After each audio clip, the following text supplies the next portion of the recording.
जैसे जैसे डिजिटलीकरण का चलन बढ़ा है, चाहे आप 1 मिनट में अपने घर पे सब्जियां मंगवा पा रहे हो, फल मंगवा पा रहे हो, सारी तरीके की सुविधाएं आपके एक क्लिक पे अवेलेबल हैं। इसी तरीके से अब आपको अरेस्ट भी डिजिटली किया जा रहा है, ठीक है। तो चलिए जानते हैं क्या है डिजिटल अरेस्ट और इससे कैसे बचा जा सकता है। देखिए, तो डिजिटल अरेस्ट के अंदर होता क्या है कि आपको कोई किसी तरीके से संपर्क करेगा, वो कोई पुलिस ऑफिसर हो सकता है, कोई आईडी सीबीआई का चीफ हो सकता है, कई बार तो रॉ से भी आपको कॉल कर सकते हैं लोग, ठीक है। आपको ट्राई का कॉल आ सकता है कि आपका फला फला नंबर है, इसको बंद किया जा रहा है क्योंकि ये किसी अलग अलग गतिविधियों में लिप्त पाया गया है और उसकी वजह से अब आपका जो वो नंबर है उसी के अगेंस्ट एफआईआर दर्ज कर दी गई है और पुलिस भी आपको गिरफ्तार करने आती होगी, ठीक है। तो इस तरीके से आपकी डिजिटली ही गिरफ्तारी भी करवा दी जाएगी।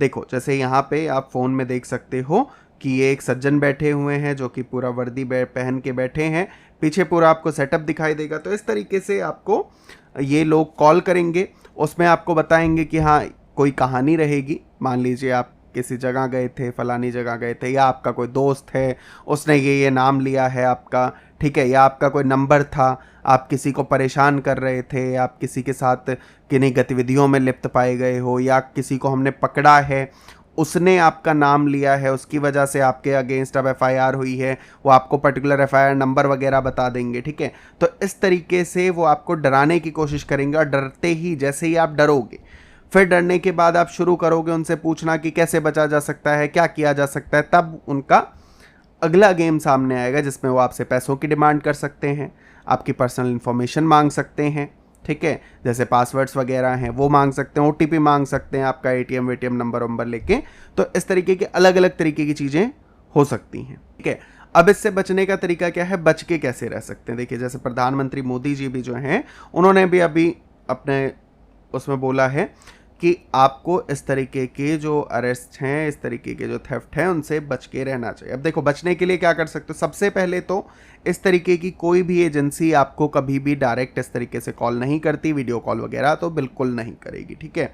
तो ये चीज़ ध्यान रखनी है। दूसरा, कभी भी कोई ऐसे कॉल करते हैं लोग तो इनकी जो आपकी वर्दी होगी वो देखोगे आप प्रॉपर नहीं होती है, ठीक है।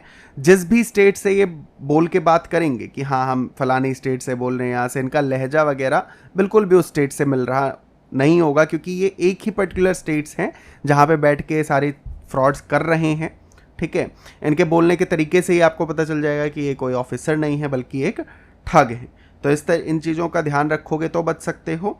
दूसरा, जब भी आप नंबर्स देखोगे तो ये नंबर्स आपके जो नॉर्मल नंबर हैं वो नहीं होंगे, जो इंडिया का कोड है वो उसमें नहीं लगा हुआ होगा, ठीक है। इंटरनेशनल कॉल्स होंगी, वो नंबर से ही कॉल आते। तो इन चीज़ों का थोड़ा सा अगर आप ध्यान देंगे तो बच सकते हैं। वैसे भी कोई अननोन नंबर से आपको ऐसे कॉल आता है, कोई सस्पेक्टेड नंबर लगता है तो आपको कॉल ही नहीं उठानी चाहिए, आप उसको डिस्कनेक्ट कर देते। कभी आपने ऐसा कुछ कर ही दिया है, कॉल उठा ली है, बात कर ली है, तो उसके स्क्रीनशॉट्स वगैरह ले लीजिए, रिकॉर्डिंग कर लीजिए। अगर कोई आपके साथ फ्रॉड हो गया है तो बैंक को तुरंत सूचित करिए। साइबर क्राइम जो सेल है उसको सूचना दीजिए। जो हेल्पलाइन नंबर्स हैं उस पर आप कॉल कर सकते हैं और अपना मदद मांग सकते हैं। और इस तरीके के आप डिजिटल फ्रॉड से खुद को और अपने फैमिली मेम्बर्स को बचा के रख सकते हैं। देखिए, जो आपका डर है वही जो मुजरिम होते हैं, जो इस तरीके के फ्रॉड होते हैं, उनका सबसे बड़ा हथियार होता है। तो कभी भी किसी भी सिचुएशन में डरने की, घबराने की जरूरत नहीं है। शांत रह के आराम से सोचना चाहिए, काम को करना चाहिए।